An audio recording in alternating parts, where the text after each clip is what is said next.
बिस्मिल्लाहिर्रहमानिर्रहीम। अस्सलाम वालेकुम। मैं मोहम्मद आसिफ हूँ और यह है आपका अपना चैनल आसिफ ब्रेन। आज की वीडियो आपके लिए इम्पोर्टेंट है क्योंकि इसमें हम डिस्कस करने जा रहे हैं प्रीवियस पेपर आउटमन 2021 का जो पेपर है उसका क्वेश्चन नंबर 3 उसका ए पार्ट हम डिस्कस करेंगे। ऑलरेडी हमने बाकी क्वेश्चन जो ना फर्स्ट और सेकंड डिस्कस कर लिए हैं, उनकी वीडियोस मैंने अपलोड कर दी हैं, उनका लिंक आपको डिस्क्रिप्शन में मिल जाएगा, आप वहां से देख सकते हैं। आज की वीडियो में हमारे पास 3 इक्वेशंस दी हुई हैं, इसको हम कहते हैं system of equations. In system of equations को हमने सॉल्व करना है with the help of Cramer rule. With the help of Cramer rule, तो क्रैमर रूल का यूज़ करते हुए हमने इसको सॉल्व करना है। तो ये वेरी इंटरेस्टिंग, आप कोई भी इस तरह की इक्वेशंस आ जाए तो आप उसको क्रैमर रूल की मदद से सॉल्व कर सकते हैं। और ये बड़ा ही इंपॉर्टेंट क्वेश्चन है चैप्टर नंबर 6 का। तो चलते हैं हम अपने क्वेश्चन को सॉल्व करते हैं। सबसे जो पहला काम करना है वो ये है कि आपने इन तीनों इक्वेशंस की मदद से आपने मैट्रिक्स बनाने हैं। क्या बनाने हैं? 4 मैट्रिक्स बनाने हैं। तो कैसे बनाने हैं? उसके लिए सबसे पहले तो आपने इन इक्वेशंस को कंप्लीट करना है। कंप्लीट क्यों करना है? देखिए यहाँ पे 3x1 + 2x2 + x3 है equal to 11। x1 x2 x3 3 है। यहाँ पे देखें x1 x3 x2 नहीं है हमारे पास, यहाँ पे x2 दिया हुआ है, x3 दिया हुआ है, x1 नहीं दिया हुआ। तो इनको आप पहले कंप्लीट करेंगे। तो कंप्लीट कैसे करना है? तो सबसे पहले आपने इनको कंप्लीट करना है, वो यहाँ पे मैं आपको बता देता हूँ। 3x1 + 2x2 + x3 = 11। यहाँ पे पहले ये आ जाएगा 5x1। x1 के नीचे आपने x1 ही लिखना है। इसमें देखें x2 नहीं है, अगर ना हो तो आपने 0 लिख के यहाँ पे ज़रूर लिखना है, ठीक है। इनको इक्वेशंस को पूरा ज़रूर करना आपने। उसके बाद है -3x3 = 19। उसके बाद ये दिया हुआ 4x2 + 6x3। यहाँ पे x1 नहीं है तो हम x1 जो ना वो खुद लिख लेंगे, साथ में 0 लगाएंगे, ठीक है। और आगे ये आ जाएगा 4x2 + 6x3 = 0। आई होप कि आप लोगों को यहाँ तक तो क्लियर हो गया होगा।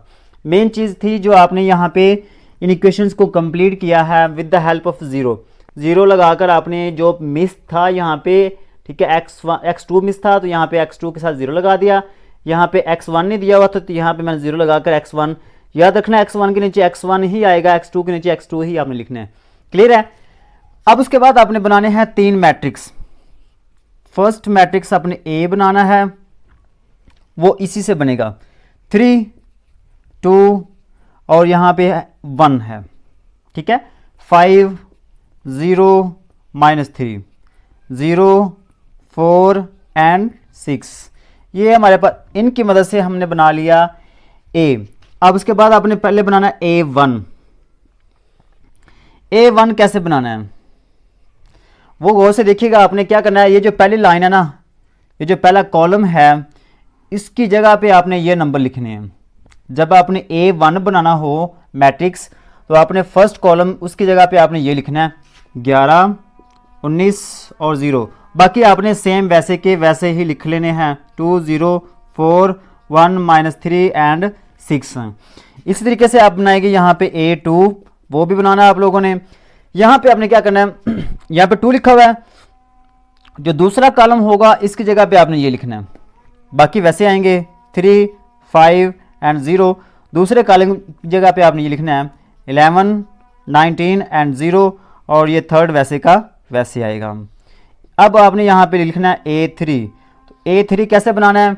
यहाँ पे पहले 2 कॉलम वैसे ही आएंगे 3 5 एंड 0 2 0 एंड 4। तीसरा कॉलम यहाँ पे 3 लिखा हुआ है, तीसरा कॉलम जो ना वो छोड़ देना, उसकी जगह पे आपने लिखना है 11 19 और 0। आई होप कि आप लोगों को यहाँ तक क्लियर हो गया होगा। ये था आपका मुश्किल काम। अब इन तीनों का आपने लेना है डिटर्मिनेंट। क्या लेना है? डिटर्मिनेंट, ठीक है। आप डिटर्मिनेंट लेते हैं पहले A का। A हमारे पास है, जब आपने इसका डिटर्मिनेंट लेना हो तो यहाँ पे डिटर्मिनेंट की अलामत लगानी है। लगाने के बाद आपने ये 3 2 1 5 0 -3 3 2 1 5 0 -3 और 0 4 6 0 4 एंड 6, इसका आपने यहाँ पे डिटर्मिनेंट की अलामत लगानी है इस तरीके से, और इसको सॉल्व करना है। सॉल्व करने का तरीकाकार यहाँ पे आपने क्लियरली समझना है, क्योंकि चैप्टर नंबर 6 इस तरीके से आपको क्लियर हो जाएगा। तो चैप्टर नंबर 6 अगर आप करना चाहते हैं सारा कंप्लीट, तो इसको आपने ध्यान से समझना है कि डिटर्मिनेंट आपने कैसे लेना है। तो सबसे पहले आपने ये नंबर लेना है 3 लिखने के बाद आपने यहाँ पे डिटर्मिनेंट की अलामत लगानी है। फिर उसके बाद आपने लेना अगला नंबर 2। याद रखना है जब दरमियान वाला नंबर लेंगे तो यहाँ पे आपने -2 लगाना है, ठीक है, -2 लगाना है। माइनस लगाना है जब आपने यहाँ पे माइनस दूसरा नंबर लिखेंगे तो यहाँ पे माइनस जरूर लगाना है, याद रखना है, ठीक है। अब उसके बाद ये डिटर्मिनेंट की अलामत लगानी है। उसके बाद +1 है तो ये +1 लिखेंगे, ठीक है, और यहाँ पे भी आपने डिटर्मिनेंट की अलामत लगानी है। उम्मीद करता हूँ कि आप लोगों को ये तो क्लियर हो गया होगा। अब यहाँ पे देखिएगा आपने करना क्या, आपने पहला ये 3 नंबर लिया ना, तो यहाँ पे आपने ये इस तरह से first row first column skip कर देना है। बाकी क्या रहेगा 0 -3 4 6, वो यहाँ पे आपने लिखना है 0 -3 4 एंड 6, ओके। उसके बाद आपने ये दूसरा नंबर लिया था ना, तो आपने क्या करना है, फर्स्ट रो और सेकंड कॉलम आपने स्किप कर देना है। बाकी रह जाएगा 5 -3 0 6, ठीक है। तो यहाँ पे आप लिखेंगे 5 -3 0 एंड 6। उसके बाद आप लोगों ने अगला नंबर लेना है, तो आप ये क्या, फर्स्ट रो थर्ड कॉलम है, इसको स्किप कर देना है। बाकी रह जाएगा 5 0 0 4, ठीक है। तो 5 0 0 4, ठीक है। उम्मीद करता हूँ कि यहाँ तक आपके लिए मुश्किल नहीं होगा, क्लियर हो गया होगा। अब इसको सॉल्व कैसे करना है वो गौर से आपने समझना है। पहले इन दोनों को ज़रब करना है, ठीक है, 0 एंड 6। तो 0 और 6 को आपने मल्टीप्लाई करेंगे तो हमारे पास क्या आएगा, 0 आएगा, ओके। उसके बाद ये इन दोनों को ज़रब करना है, 4 × 3 12। अगर ये माइनस का 12 हो तो आपने यहाँ पे प्लस लिखना है। ऐसा क्यों मैंने किया है, क्योंकि इन दोनों को मल्टीप्लाई करने के बाद यहाँ पे एक माइनस फार्मूले की लगानी है। चलिए मैं आपको यहाँ पे दोबारा ये क्लियर करवा देता हूँ फार्मूले का इस्तेमाल करके। 3 पहले इन दोनों को मल्टीप्लाई करेंगे, 0 × 6, ठीक है। उसके बाद माइनस लगानी है, फिर इन दोनों को मल्टीप्लाई करेंगे -3 एंड 4। इस तरीके से आपने करना है। बिल्कुल ऐसे ही यहाँ पे भी पहले इन दोनों को मल्टीप्लाई करेंगे, उसके बाद माइनस लगानी है, फिर इन दोनों को मल्टीप्लाई करेंगे, ठीक है। ले जी, ये हो गया सॉल्व। उसके बाद +1 है, +1 को लिखेंगे, पहले इन दोनों को मल्टीप्लाई करेंगे, उसके बाद माइनस लगाएंगे, फिर इन दोनों को मल्टीप्लाई करेंगे। ले जी, ओके। अब इसको देखिएगा, 3 0 को 6 से मल्टीप्लाई किया 0, ये माइनस माइनस प्लस हो जाएगा, 3 × 4 12, ठीक है, -2। उसके बाद 5 × 6 30, माइनस माइनस प्लस, 0 को 3 से मल्टीप्लाई करेंगे तो हमारे पास 0 आ जाएगा, +1, 5 को 4 से मल्टीप्लाई करेंगे 20, और ये -0 आ जाएगा। उम्मीद करता हूँ कि यहाँ तक आपको क्लियर हो गया होगा, ठीक है। अब उसके बाद 0 में 12 ऐड करेंगे तो 12 ही आएगा, और 12 को 3 से ज़रब करेंगे तो 36 आ जाएगा। -30 में 0 ऐड करेंगे 30 आएगा, 30 को 2 से ज़रब करेंगे तो 60 आ जाएगा। 20 में से 0 माइनस करेंगे 20 आ जाएगा, 20 को 1 से मल्टीप्लाई करेंगे 20 ही आएगा। अब ये प्लस वाले 2 वैल्यूज़ हैं, इन दोनों वैल्यूज़ को आप इकट्ठा कर लेंगे, 30 और 20 50 और 6 56, -60। तो ये 60 में से 56 निकाल देंगे, बाकी माइनस के 4 रह जाएंगे। ये था एक मुकम्मल प्रॉपर तरीका जिस तरीके से आप किसी भी मैट्रिक्स का डिटर्मिनेंट ले सकते हैं। ये कौन सा मैट्रिक्स है, 3×3, जिसमें 3 रोज और 3 कॉलम होंगे, ठीक है। अब ये इसका तो मैंने ले लिया, -4 आया है, ठीक है। तो उसके बाद मैं लेता हूँ नेक्स्ट मैट्रिक्स का। यहाँ पे मैं इसको रेज करता हूँ, रेज करने के बाद मैं यहाँ पे इसका आंसर लिखूंगा जस्ट, ठीक है। यहाँ पे मैं लिख दिया मैंने आंसर, वो आया है -4, ठीक है। उसके बाद आपने लेना है A1, इसका डिटर्मिनेंट लेना है। तो यहाँ पे भी आपने वही अलामत लगानी है, ठीक है। ले जी, 11 2 1 11 2 1 19 0 -3 0 -3 0 4 6। ले जी, ये था मैट्रिक्स, इसका आपने लेना है डिटर्मिनेंट। बिल्कुल वैसे ही लेना है जैसे यहाँ पे ऊपर हमने हल किया। पहले हम लेंगे ये 11, फिर हम लेंगे ये matrix, first row first column छोड़ देंगे, 0 -3 4 6 0 -3 4 एंड 6, ठीक है। फर्स्ट रो फर्स्ट कॉलम छोड़ देंगे। अच्छा, इसके बाद आपने क्या करना है, यहाँ पे ये दूसरा नंबर लेना है। तो जब दूसरा नंबर आप लेंगे तो इसके साथ आपने माइनस लगानी है। माइनस लगाने के बाद आपने क्या करना है, फर्स्ट रो सेकंड कॉलम आपने छोड़ देना है। ठीक है, फर्स्ट रो और सेकंड कॉलम कुछ इस तरीके से फर्स्ट रो सेकंड कॉलम छोड़ देना है। बाकी 19 -3 और 0 और 6, ठीक है, वो यहाँ पे लिख लेने हैं।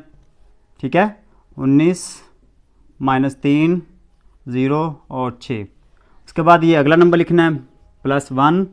लिखने के बाद आपने या क्या करना है, first row third column, first row third column आपने स्किप कर देना है। बाकी रह जाएगा 19 0 0 4, 19 0 0 एंड 4। ले जी, ये तो था डिटर्मिनेंट लेना। अब इसको आपने सॉल्व करना है। मैं ये पहले वाले स्टेप्स स्किप थोड़े से करूँगा, आपने समझने की कोशिश करनी है कि ये मैंने कैसे किया है। पहले आप लिखेंगे ये 11, पहले इन दोनों को ज़रब करेंगे, 0 को 6 से ज़रब किया 0, उसके बाद माइनस, ये माइनस फार्मूले किया और एक ये वाली है मैं प्लस कर दूंगा, 3 × 4 12। ठीक है, उसके बाद ये -2 है, पहले इन दोनों को मल्टीप्लाई करेंगे, 6 × 9 54, 5 बचेंगे, 6 1 6 और 5 11।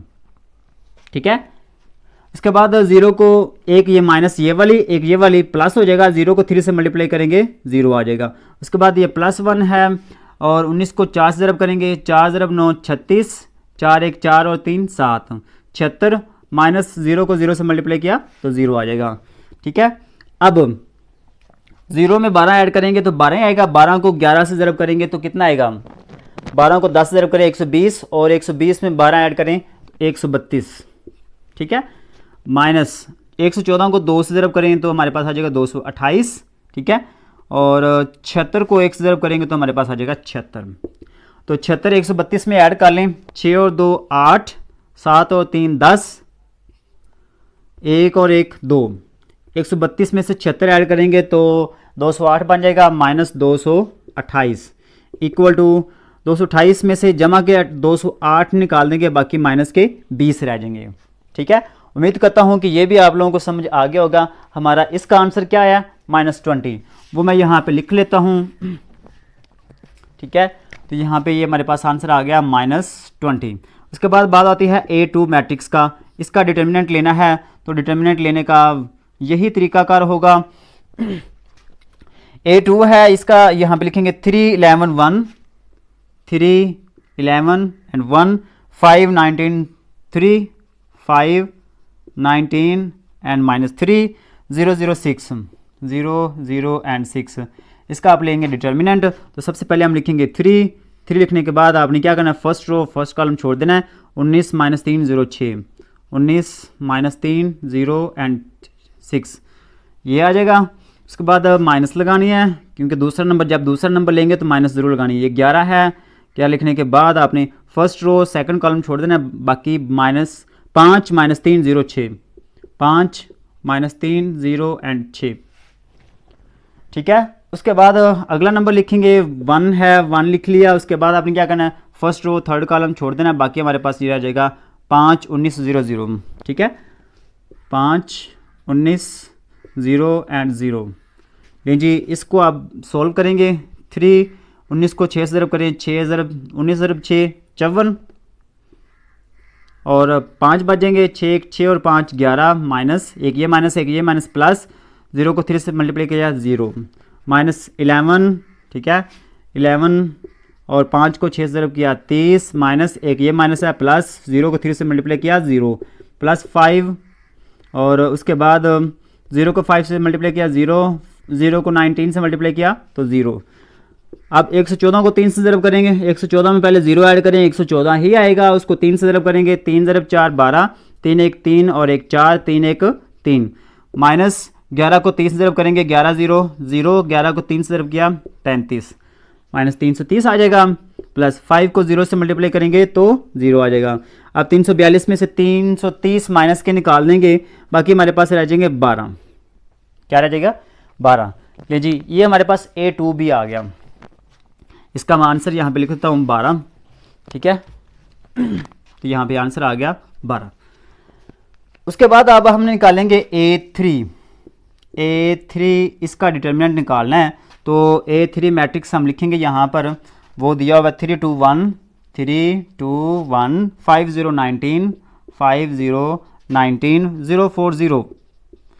इसका डिटर्मिनेंट लेना है, तो डिटर्मिनेंट लेने का आसान तरीन तरीका मैंने बता दिया।